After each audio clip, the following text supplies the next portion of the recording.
Hi Mr. Winwood, I'm just going to talk you through the Eyesight controls on the XV. So on the steering wheel on the right hand side here, this is where your cruise control comes in. So the button on the top, that activates your cruise, and you'll see the display in the centre has changed. And also at the top,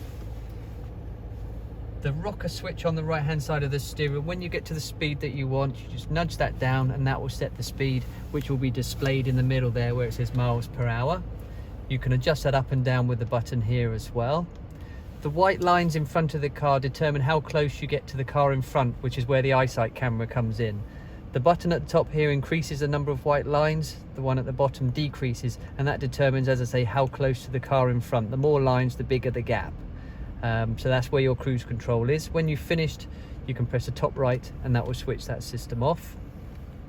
The button on the bottom right is your lane assist. So as you're going down the dual carriageway, if you were to sway towards a white line, it will steer you back into your lane. So this turns that on and off, and you'll see the little symbol appear on the right to show that it's active. You've also got another button up the top here on the left, and that one will actually beep if you were to go over the white line. So if you were to stray across your line, it will give you a little warning beep just to say you've strayed across. If you want to turn that off, you press and hold that for 3 seconds. There's a little beep, and the symbol appears on the dashboard on the left hand side to say that that's switched off. Also with the Eyesight cameras, when you're driving, they'll be monitoring 110 meters in front of the car. If there was somebody stops in front and you haven't noticed, the car will give you a warning on the dashboard to say there's an obstacle. If you don't do anything, the car will then brake and stop. If you didn't want that on, there's a button up here. Press and hold again for 3 seconds.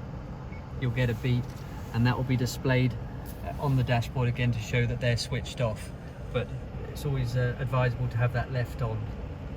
They're the main buttons on the Eyesight controls. Enjoy your car.